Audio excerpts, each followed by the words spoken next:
os debates de Jesus.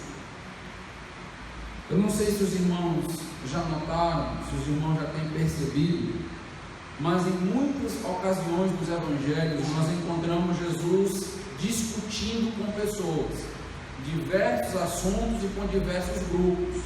Encontramos Jesus debatendo principalmente com líderes religiosos. Logicamente que Jesus não tinha um perfil de alguém briguento, alguém beligerante, alguém intolerante, chato. Jesus é descrito nas Escrituras como a expressão exata de Deus, sendo o próprio Deus. Jesus evidenciou amor, Jesus evidenciou paciência, misericórdia. A Bíblia descreve Jesus como um homem manso, como um homem tranquilo, mas que também, quando sentia a necessidade de confrontar e de denunciar o erro, o fazia.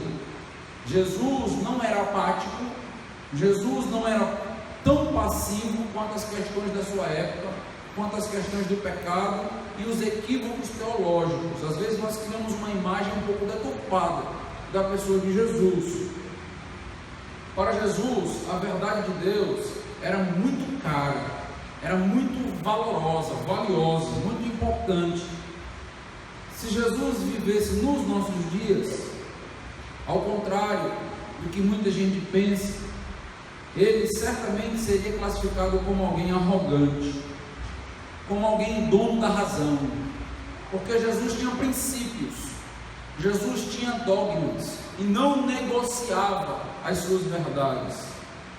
Muitos talvez achassem Jesus um grosso, em alguns momentos achassem Jesus com palavras muito duras em suas confrontações. Nós conhecemos bem o Evangelho e sabemos que em alguns momentos Jesus bateu muito forte em alguns corações.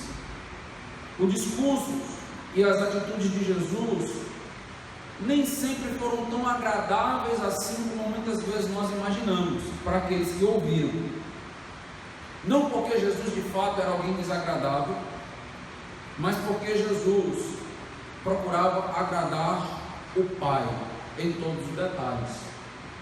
Jesus sabia que era impossível agradar o Pai e agradar os homens na mesma proporção e da mesma maneira. O que eu estou querendo mostrar para os amados irmãos e trabalhar nesta nova série é que Jesus não era aquilo que classificamos nos nossos dias como politicamente correto, alguém que agradava gregos e agradava troianos, que sempre dá um jeitinho para fugir de uma discussão, que se cala diante de um erro, que não se posiciona diante de um ataque, diante de uma confrontação.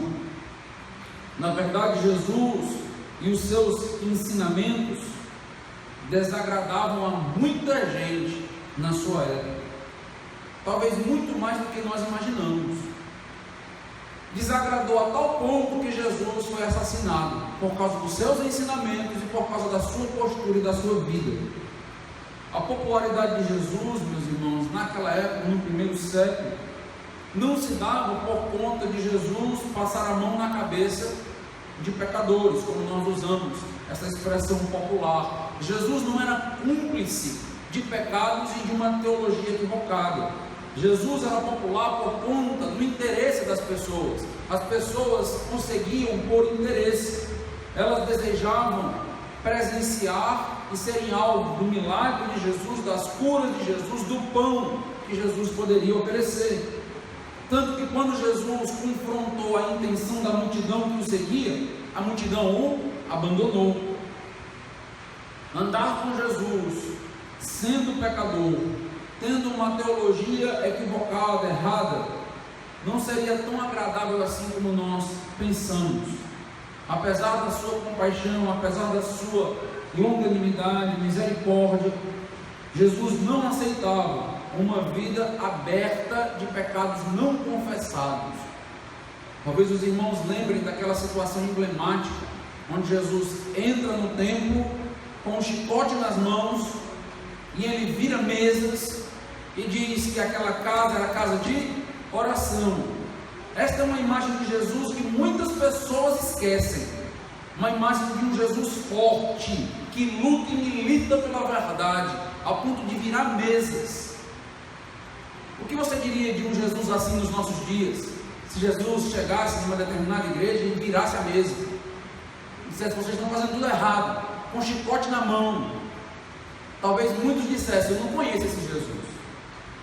Esse Jesus não é o Jesus que eu aprendi, porque aprendeu a respeito de um Jesus de maneira equivocada, de uma maneira incompleta. E em muitos debates que Jesus tem com os líderes religiosos, Jesus usa palavras tão fortes a ponto de chamá-los de sepulcro caiado, podres por dentro.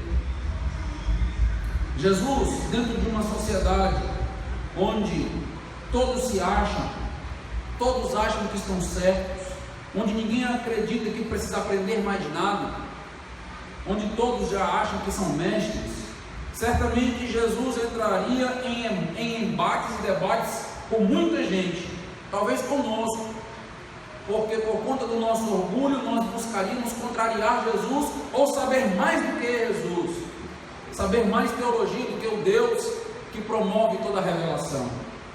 A partir de hoje eu quero então ver com os amados irmãos alguns embates e a teologia que Jesus está corrigindo em cada um desses embates, para a gente poder crescer em cada ponto que Jesus corrige aqueles líderes religiosos e as pessoas que convivem com ele. A primeira circunstância que eu gostaria de analisar com os irmãos está no Evangelho de Marcos, Marcos capítulo 12, a partir do versículo 18. Evangelho de Marcos, capítulo 12, a partir do versículo 18.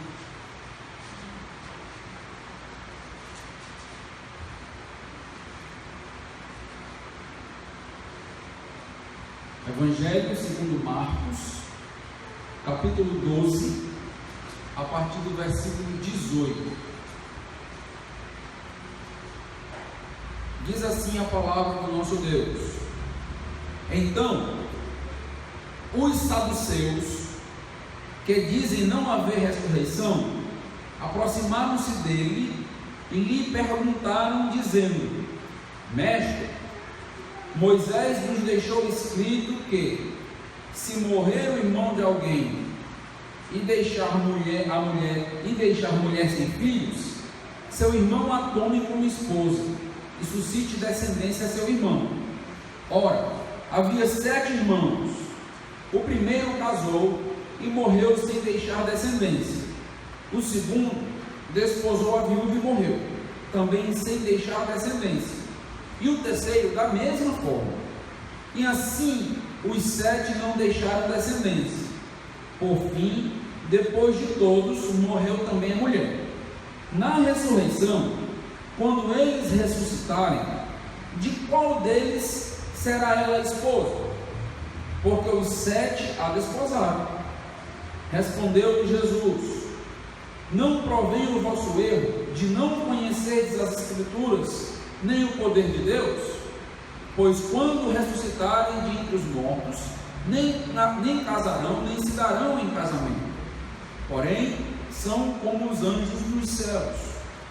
Quanto à ressurreição dos mortos, não tendes lido no livro de Moisés, no trecho referente à sarça, como Deus lhe falou, melhor dizendo: eu sou o Deus de Abraão, o Deus de Isaac e o Deus de Jacó.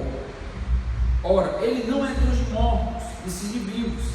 Laborais em grande erro. Vamos orar. Deus amado, suplicamos que o Senhor fale conosco através da Tua palavra. Que o Senhor cresça, que o pregador diminua. Em nome de Cristo, amém. Primeiramente, é importante entender com quem Jesus está debatendo, porque Jesus entra em vários debates durante os evangelhos e com grupos diferentes, com pessoas diferentes. O versículo 18 aqui do texto que nós estamos lendo em Marcos afirma que tratava-se do grupo dos saduceus. Existiam muitos grupos religiosos dentro do primeiro século, mas dentre esses grupos religiosos, dois se destacavam: o grupo dos fariseus e o grupo dos saduceus. Quem eram estes tais saduceus que Jesus está mencionando? Os saduceus, eles faziam parte de um grupo religioso menor do que o grupo dos fariseus, mas muito influente dentro de Jerusalém. Este grupo dos saduceus começou a existir basicamente um século antes de Cristo, na dinastia dos Macabeus, e nós aprendemos um pouco sobre isso quando estudamos sobre os 400 anos de silêncio. Esta é uma expressão, 400 anos de silêncio, para designar um período entre o Antigo Testamento e o Novo Testamento. Então, após o último livro do Antigo Testamento, houveram 400 anos de silêncio até a chegada, então, do Novo Testamento. E foi neste período que este grupo dos saduceus surgiram ali, basicamente ou aproximadamente um século antes de Jesus. Este grupo, meus irmãos, era um grupo pequeno, mas um grupo muito forte, um grupo que compunha a aristocracia ali de Jerusalém, um grupo de homens muito influentes, homens educados e homens ricos, e que influenciavam diretamente as decisões do Sinédrio, aquele grupo que trazia juízo sobre as pequenas causas em Jerusalém, constituído de 70 homens e o sumo sacerdote. Só para que os irmãos possam ter uma ideia, aquelas pessoas, os saduceus, este grupo, estavam sempre acompanhando o sumo sacerdote, influenciando em todas as decisões. Nota, por exemplo, comigo o livro de Atos, capítulo 5, versículo 17. Livro de Atos, capítulo 5, versículo 17.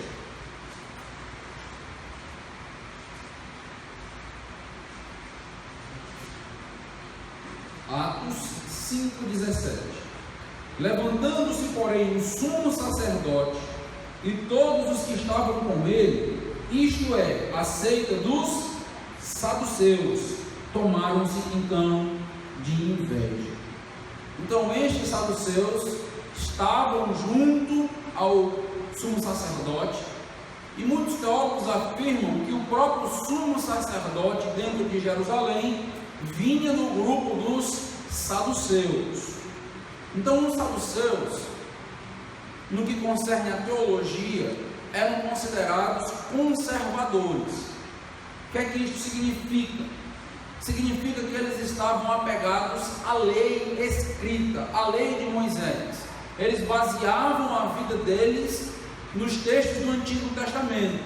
Já os fariseus, eles tinham muitas tradições, e eles então acabavam misturando todo o conteúdo do Antigo Testamento com as interpretações, os comentários dos judeus. Inclusive haviam grupos dentro dos judeus disputando sobre qual seria o melhor comentário.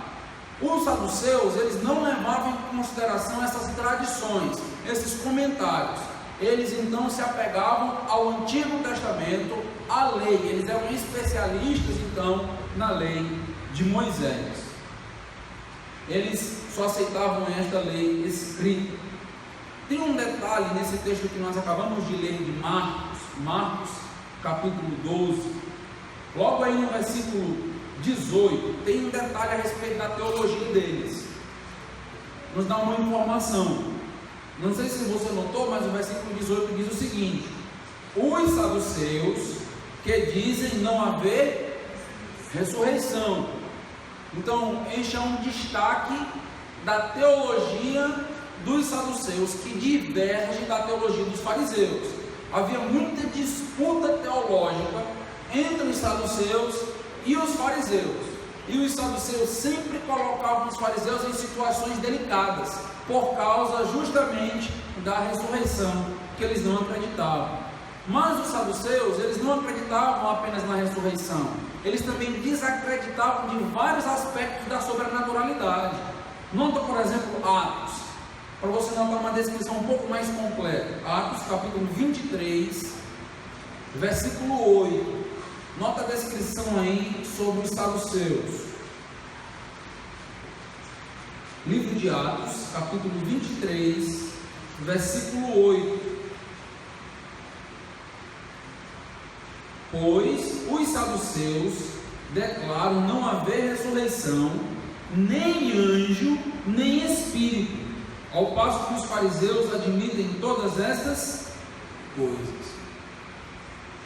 O historiador Flávio José, um historiador judeu muito importante por recontar a história dos judeus e muitos aspectos do cristianismo, ele faz uma descrição interessante dos saduceus. Ele faz a seguinte afirmação: os saduceus rejeitam a crença da imortalidade da alma. Eles defendem que a alma morre com o corpo. É aquela ideia que existe na atualidade de que morreu, acabou. Isto não é novo. Isto vem lá dos saduceus. Então eles acreditavam e pensavam assim: a morte dá fim a todas as coisas.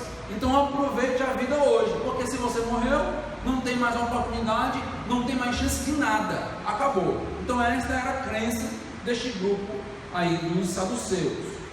Em outras palavras, nós estamos diante de um grupo religioso que tem uma grande dificuldade de acreditar naquilo que os olhos deles não podem ver. O grupo dos saduceus tem uma dificuldade de acreditar no sobrenatural. Eles são apegados à lei e eles têm dificuldade de acreditar em toda a ordem angelical, neste mundo espiritual, inclusive na vida após a morte. O mundo sobrenatural para eles não existia. Nós estamos diante aqui de uma religião que se restringe a essa vida. Nós temos hoje religiões assim, religiões que se restringem a trazer para nós alguns conceitos éticos, uma forma de encarar melhor o sofrimento, uma forma de encarar melhor a vida. E consequências eternas, consequências espirituais são completamente anuladas. Então nós temos, da mesma maneira que já existia no século I, nós convivemos hoje com grupos que também pensam dessa maneira, principalmente algumas das religiões orientais, e pensam justamente dessa forma. Foi exatamente por conta dessa teologia equivocada dos saduceus que eles se aproximaram de Jesus para começar um debate a respeito da ressurreição. Os saduceus achavam que estavam corretos, e normalmente todo debate começa assim. O debate começa quando eu não aceito o que você está falando e eu acho que eu tenho um conhecimento melhor, e aí eu quero então trazer esse conhecimento melhor para mostrar ou que você está equivocado ou para humilhar o meu oponente. Então tem esses dois sentidos. Aqui com Jesus, os saduceus, se achavam muito inteligentes e tinham a intenção de ridicularizar Jesus e essa doutrina da ressurreição. Eles achavam que tinham finalmente achado um jeito de mostrar quão absurda é esta doutrina. Jesus ensinou sobre essa doutrina, o próprio Jesus iria ressuscitar. E então os saduceus agora o encaram, o confrontam diante de uma dificuldade que eles criaram a partir das Escrituras. Note comigo alguns detalhes sobre essa dificuldade que eles estão levantando para Jesus. Eles começam, como em muitos diálogos que encontramos nos evangelhos, chamando Jesus de mestre.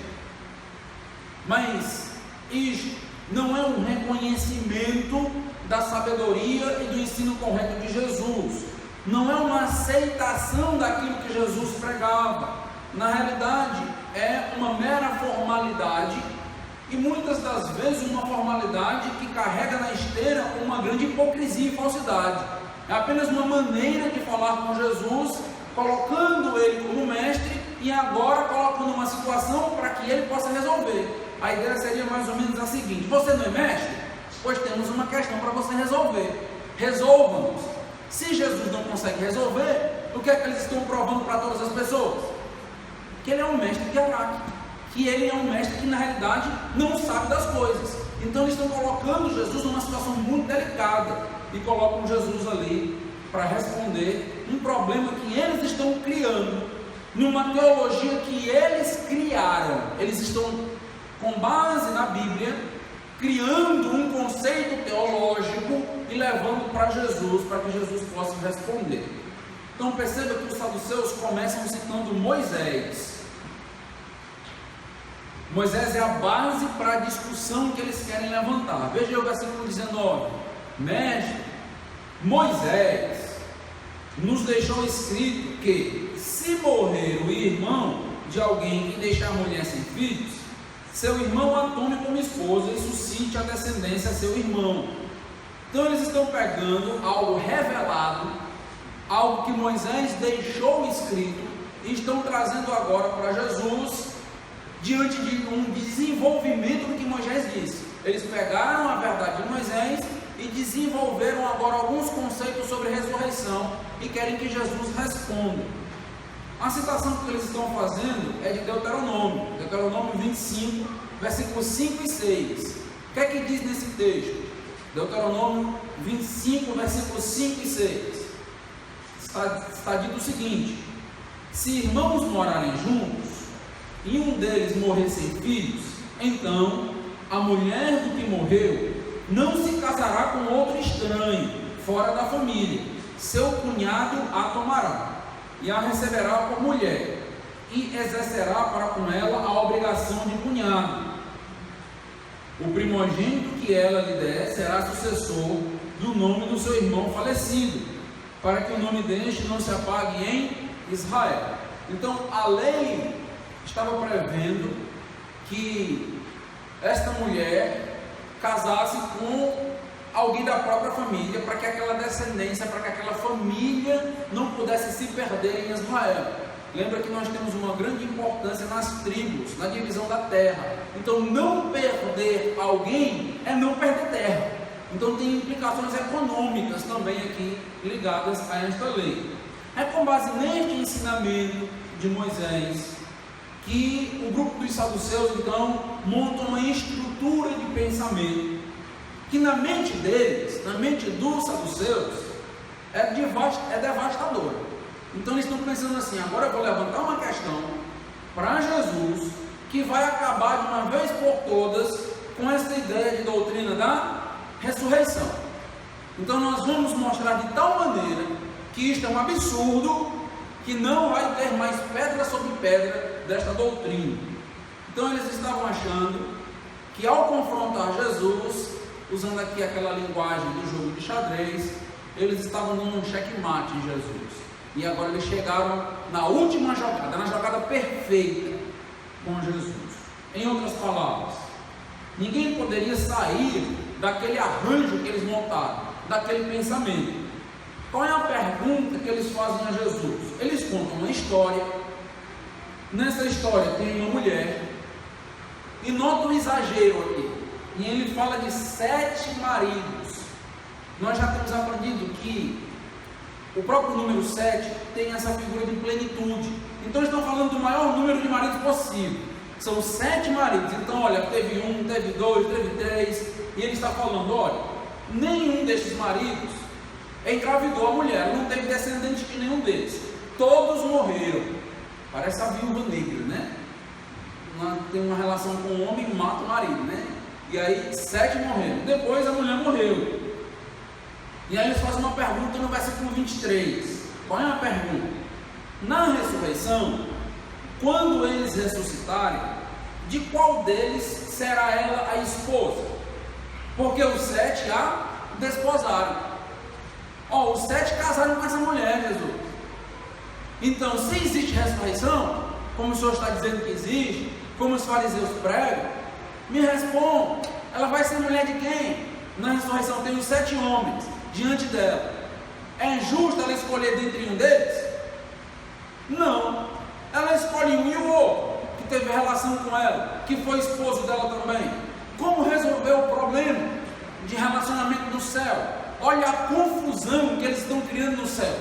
Eles estão dizendo, olha, no céu o negócio está feio. Uma mulher, 7 homens, e agora a mulher não sabe quem escolher. Se escolher um, os outros ficam com ciúme, a briga começa, e agora? Esta é a questão levantada aí para Jesus. Note que é uma pergunta capciosa, é uma pergunta pensada, é uma pergunta que parece ser até inteligente. Eles pararam, pensaram, estruturaram um pensamento, eles montaram uma teologia com base em um texto da Bíblia de Moisés, e estão agora levantando uma alegação para com Jesus. E eu quero mostrar para os irmãos que nem toda teologia que a gente levanta de um versículo bíblico é uma teologia bíblica. Nem toda teologia que eu pego um versículo e monto é uma teologia saudável, aprovada por Deus. Eu posso pegar um versículo bíblico e montar uma loucura, uma confusão no céu. Já pensou o que eles estão fazendo aqui? Com base no conhecimento da lei de Moisés. Nota aí a resposta de Jesus, uma resposta enfática. Nota comigo o versículo 24, primeiramente. Respondeu-lhe Jesus no versículo 24: não provém o vosso quê? Erro de não conhecer as Escrituras nem o poder de Deus. Agora vai para o versículo 27. Olha o que é dito: ora, ele não é Deus de mortos, e sim de vivos. Laborais em grande erro. O que é laborar em grande erro? Laborar vem de labor, vem de esforço. A ideia aqui é que vocês trabalharam persistentemente no erro. Vocês demoraram tanto trabalhando, se esforçando em algo completamente equivocado. O que nós notamos aqui nesse texto, no comportamento de Jesus, nas palavras de Jesus? Meus irmãos, Jesus não demonstra dificuldade de afirmar que as pessoas estavam erradas. 2 vezes, só nessa sessão, Jesus diz: vocês estão errados, vocês estão errados. Ele começou a sua resposta dizendo que eles estavam errados, e ele termina no último versículo dizendo: vocês estão errados. Apesar do esforço de vocês, apesar de trabalharem, do labor, do suor, vocês estão errados. Porque eu posso me empenhar grandemente em algo, mas isso está errado. É o que Jesus está dizendo. Vocês se empenharam, mas se empenharam no erro. A teologia deles estava aqui equivocada. Note que Jesus não faz como nós costumamos presenciar, notar na atualidade. Jesus não faz um elogio para eles, para depois trazer uma crítica. Normalmente isso é muito comum. Você elogia a pessoa por algo que ela disse, para que ela não fique chateada, aí depois você de leve vai dizendo para ela assim: olha, só tem um probleminha, é um problema pequeno, nem é tão grande assim, não é nada tão sério, é um detalhezinho que pode te ajudar se você parar e acrescentar na tua teologia. Não, Jesus afirma: você está errado, você está enganado, enganada.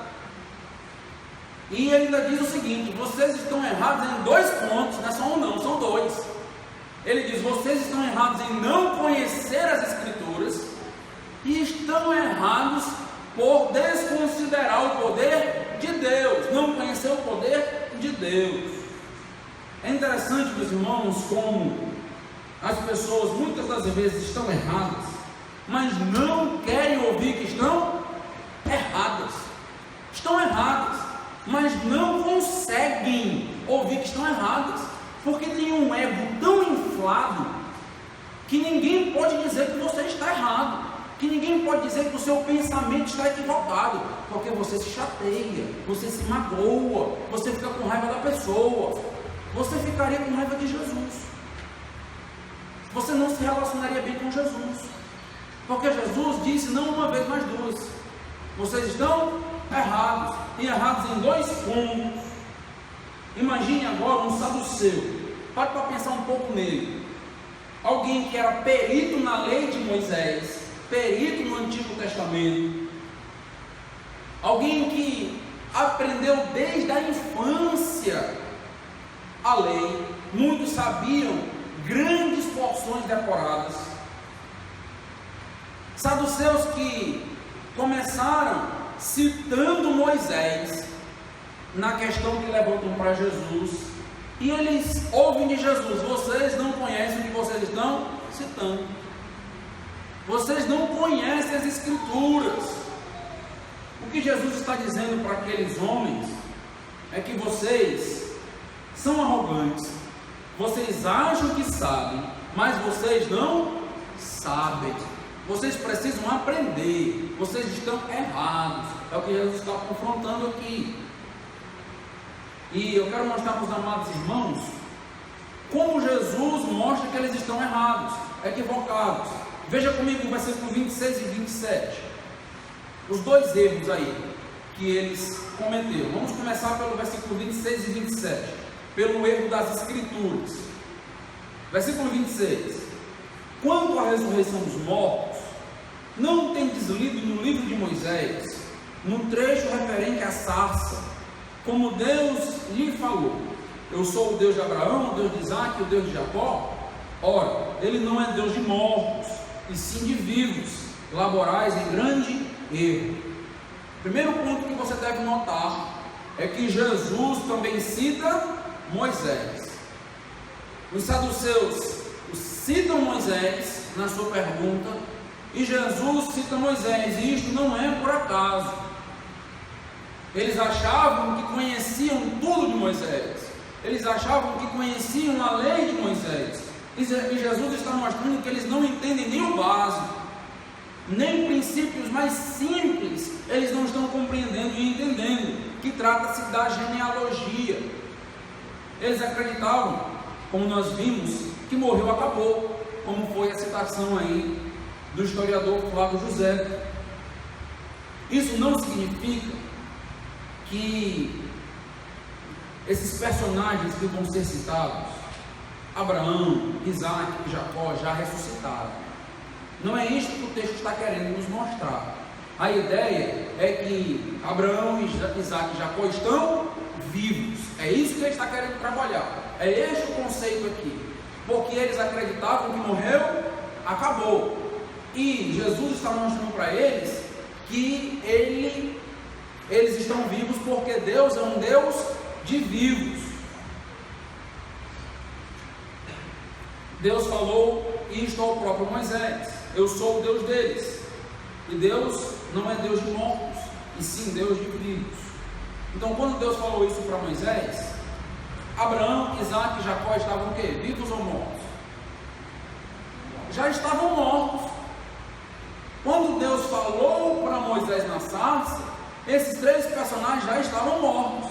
Mas como Deus pode dizer que é Deus deles, se eles já estão mortos? Então Jesus está trazendo para eles uma discussão teológica também. Vocês trouxeram uma pergunta para mim que é fácil, e eu vou responder. Agora responda a mim. Responda como Deus pode dizer que é Deus de Abraão, Isaac e Jacó, se Ele é apenas Deus de vivos, se eles estão mortos. Ou seja, morreu, acabou? Não, eles estão vivos. Eles já ressuscitaram? Não é o que ele está trabalhando. A ressurreição dos mortos do Antigo Testamento, essa ressurreição irá acontecer após os 7 anos de tribulação, como nós já temos estudado aqui e trabalhado. A ideia é que eles estão vivos. Este é o argumento que ele está querendo levantar e trazer. Então Jesus afirma para eles que eles não conhecem as Escrituras. Jesus afirma e Jesus prova. Jesus mostra: vocês não estão entendendo a teologia. Vocês estão querendo fazer afirmações, fazer questionamentos, mas vocês nem sequer estão entendendo. Então pare primeiro para entender as Escrituras. Vocês estão errados, equivocados. E muitas das vezes, meus irmãos, nós erramos também por não conhecer as Escrituras. E muitas das vezes nós queremos fazer uma teologia densa, quando nem o básico nós sabemos. E isto é um grande problema. Às vezes nós somos arrogantes para querer fazer uma teologia dificílima e nós nem sabemos o básico. É o que está acontecendo aqui. Eles não estão entendendo o básico, mas eles estão querendo discutir teologia densa. Não funciona assim. Nós precisamos montar toda uma teologia. Nós precisamos da base, para a partir da base sólida eu construir uma teologia mais avançada. É assim que funciona. Então tenha cuidado quando você entra em grandes debates teológicos na internet, por exemplo. Tenha cuidado, porque às vezes você entra num debate muito avançado teologicamente, mas você precisa de base, precisa de raiz. Você não vai conseguir ser coerente com a Bíblia e com a sua teologia se você não tiver base. Então isso demanda e leva anos. Nessa noite mesmo, vocês acabaram de ouvir o pastor Adílio dizendo que tem aprendido muito. O pastor Adílio tem anos que o pastor já fez seminário, tem anos de leitura, tem acesso a muitas fontes e tem aprendido e tem crescido. Então é assim que funciona, a gente vai aprendendo, a gente vai crescendo, mas tem uma base. Sem a base não funciona. Então que nós possamos ter cuidado em não montar uma teologia, uma estrutura toda de pensamento, quando nem a base nós temos ainda. Então calma, tenha cuidado para não cair no mesmo erro dos saduceus e não ter que ouvir de Jesus. Vocês não conhecem as escrituras, estão fazendo loucura com a teologia. Então tenham cuidado. Mas tem um outro erro que está sendo citado aqui. É o erro do versículo 25. Olha aí. É um erro que concerne a não conhecer também o poder de Deus. Pois quando ressuscitarem de entre os mortos, nem casarão, nem se darão em casamento, porém são como os anjos nos céus. O que Jesus agora começa a mostrar para eles é que após a morte tudo é diferente. O conceito materialista, o conceito que nós temos deste mundo, não funciona no mundo da ressurreição. É isso que Jesus está querendo dizer. Os saduceus estavam achando que a vida além da morte funcionaria da mesma maneira que funciona na terra. Casamentos, cerimônias, tudo acontecendo da mesma maneira. Tanto que eles pegam uma situação terrena, um casamento, e eles lançam isto nos céus. E o que Jesus está dizendo para eles: vocês não estão entendendo o poder de Deus. Vocês não estão entendendo que após a morte nós não temos uma mera cópia deste mundo. É diferente. É um mundo que Deus fez novo, com situações completamente novas, que nós muitas vezes desconhecemos elas. O que Jesus está afirmando é que Deus tem poder para transformar completamente a realidade, e que eu não posso pensar nos céus como eu penso na terra, porque é uma outra realidade completamente diferente. Em outras palavras, a era futura será povoada por novos seres que vivem uma nova condição. É isso que ele está ensinando. Os seres humanos são agora comparados aos anjos. É dito que os mortais serão agora imortais. Nós temos agora que não haverá morte, serão imortais. E o que significa isso, ser como os anjos? Eu tenho visto alguns muitas vezes dizer que quando nós chegarmos nos céus não haverá mais diferenciação de sexo, porque anjo não tem sexo, anjo é espírito. Então quando a gente chegar lá, todo mundo é homem, todo mundo é mulher, não tem esse negócio de homem e mulher. Meus irmãos, não é isso que o texto está querendo ensinar, não é essa ideia. Eu já ouvi isso várias vezes, não foi uma nem duas não, já ouvi várias, já ouvi dos nossos púlpitos sendo ensinado isto aqui. Não é essa a ideia. A ideia é que já não haverá mais necessidade de propagar a raça humana. É essa a ideia. Não haverá mais necessidade de propagação, assim como os anjos não se propagam, assim como os anjos não se casam, para que eles possam povoar. Então todos foram criados de uma só vez. O ser humano é que ele se casa e ele se propaga. É essa a ideia que ele está trabalhando. A ordem da criação, que é dita em Gênesis: sejam férteis, multipliquem-se. Isto é para agora, é para o nosso período, é para o nosso tempo. Isto não é para os céus. Nos céus não vai ter filhos, nós não teremos reprodução, por isso nós não precisamos de casamento. Em outras palavras, A ideia é que no céu nós temos uma realidade final, plena. Quem está lá está, não vai nascer pessoas lá nos céus. É isso que está querendo ser dito aqui nesse texto. O que ele está acusando os saduceus é o seguinte: vocês estão pensando que o céu é como a terra. É isso que ele está acusando, mas é uma outra realidade. Os fariseus estavam confundindo duas palavrinhas. Preste bem atenção nisso aqui, porque é uma chave para você entender. Os fariseus estavam confundindo ressurreição com ressuscitação. Parecem palavras iguais, mas são completamente diferentes. Ressurreição é algo completamente novo. Ressuscitação é trazer alguém à vida e viver tudo aquilo que já viveu, é tudo igual. A ideia é que eles estão achando que quando se fala de ressurreição, era apenas ressuscitar a pessoa em outro local, em outro mundo, e a pessoa teria a mesma vida, teria as pessoas todas lá. E a ideia não é essa. Ressurreição é um paradigma completamente diferente. Mudaria não apenas o lugar, mas muda o próprio corpo. Isso é muito importante. Quem nos ensina que o corpo da ressurreição é completamente diferente é Paulo. Veja comigo aí, nós já vamos encerrar. 1 Coríntios 15, versículo 35. Nota aí comigo, por gentileza. 1 Coríntios, capítulo 15, versículo 35 a 38. Olha o que Paulo vai dizer aqui. Olha como é interessante a comparação entre o nosso corpo terreno e o nosso corpo futuro. Mas quem dirá como ressuscitam os mortos? E em que corpo vem? Estão vendo aqui a pergunta que é dos saduceus? Insensato, o que semeias não nasce, se primeiro não morrer, falando do nosso corpo. E quando semeias, não semeias o corpo que há de ser, mas o simples grão, como de trigo ou de qualquer outra semente. Mas Deus lhe dá corpo como lhe aprouve dar, e a cada uma das sementes o seu corpo apropriado. O que ele está nos ensinando? Ele está aqui com aquela ideia da lei da semeadura. Nós plantamos e nós colhemos. Mas o que ele está dizendo? Que nós plantamos o nosso corpo. Qual é a figura de plantar aqui? É a nossa morte.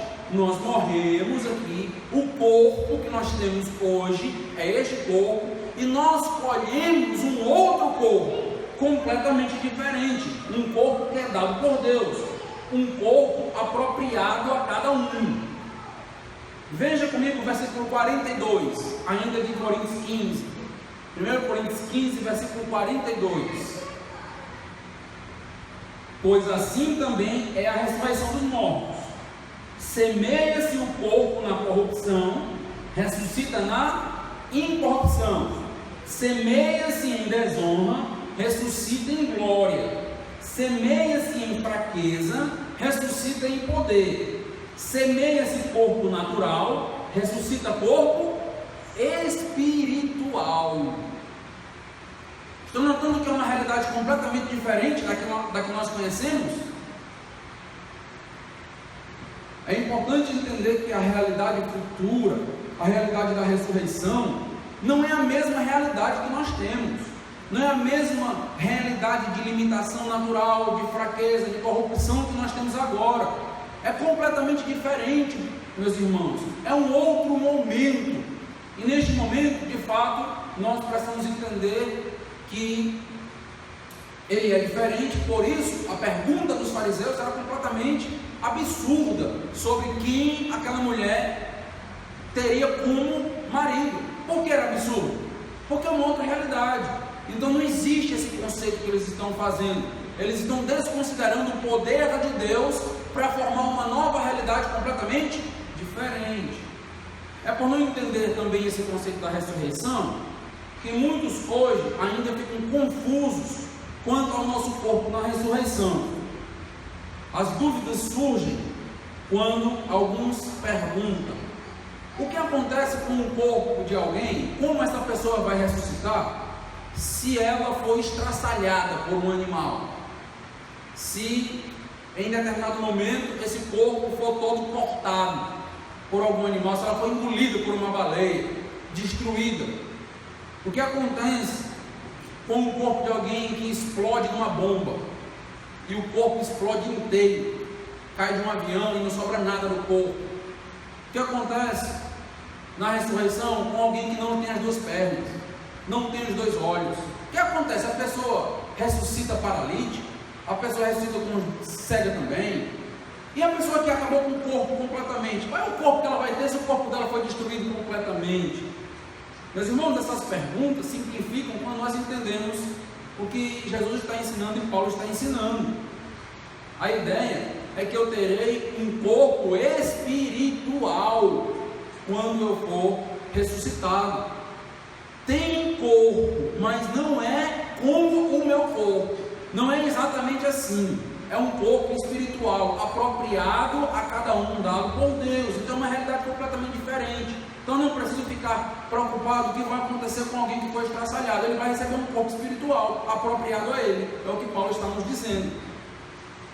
Concluindo então essa mensagem, essa primeira mensagem da série, os saduceus estavam errados. Os saduceus estavam equivocados e eles precisavam ser corrigidos. Talvez eles não queriam ou não quisessem ser corrigidos, mas eles precisavam. Eles achavam que estavam sendo os mais inteligentes, os mais lógicos possíveis. Como muitas das vezes eu já achei que fazendo teologia eu estava tendo uma lógica maravilhosa e depois eu fui notar o tamanho do erro que eu estava tendo. Porque somos humanos, somos falhos e acabamos muitas vezes errando. Por isso precisamos de humildade para fazer teologia. Por isso teologia se faz com os joelhos no chão. Por isso teologia se faz com oração. Por isso teologia se faz com o coração quebrantado. Porque não se faz teologia com o nariz empinado. Porque nós vamos falhar e errar. E nós precisamos totalmente da dependência de Deus. A minha oração tem sido que Deus nos ajude a ter humildade para aprender, para ouvir, que Deus corrija os nossos erros, que Deus nos ajude a enxergar onde estamos falhando, para que nós sejamos cada vez mais coerentes, mais consistentes com a sua teologia, mais verídicos naquilo que nós falamos. Eu peço que os irmãos sempre estejam orando por nós. Estamos aqui pregando e expondo sempre teologia após teologia, princípios após princípios. Nós acabamos correndo muitas das vezes um risco maior de falhar e errar, logicamente, porque nós estamos aqui expondo o tempo inteiro. Então precisamos da oração dos irmãos para que Deus nos ajude. Precisamos muitas das vezes que o Espírito Santo possa nos mostrar, nos iluminar, nos dar a condição de poder pensar, para não cairmos neste erro. O erro do engano das Escrituras, o erro do engano no poder de Deus. Que Deus nos livre de interpretarmos a Bíblia de maneira equivocada e fazermos teologia de uma maneira mais equivocada ainda. Vamos orar. Deus amado, é com grande temor e tremor que eu me coloco hoje na Tua presença, entendendo, ó Deus, as minhas limitações, entendendo as minhas falhas, entendendo, ó Deus, o quanto estou sujeito a errar. Peço ao Senhor direcionamento, peço ao Senhor a condição de ter uma mente sábia, uma mente, ó Deus, que produz com base no Teu Espírito Santo. Não nos deixe, ó Deus, errar na teologia, porque o erro irá prejudicar grandemente a Tua igreja. Não nos deixe no equívoco, nos dá, Senhor, base, solidez, para que possamos construir uma teologia cada vez mais consistente, mais forte, mais aplicada ao dia a dia. Ó Deus, ajuda a Igreja Canaã, usando-me como instrumento, usando o pastor Adílio como instrumento, usando, ó Deus, os professores da escola bíblica, usando cada irmão com mais experiência, com mais teologia, com mais profundidade, para que juntos, ó Deus, construamos uma teologia humilde e uma teologia correta. Pedimos isso em nome do Teu Filho amado Jesus. Amém. Então vamos, neste momento,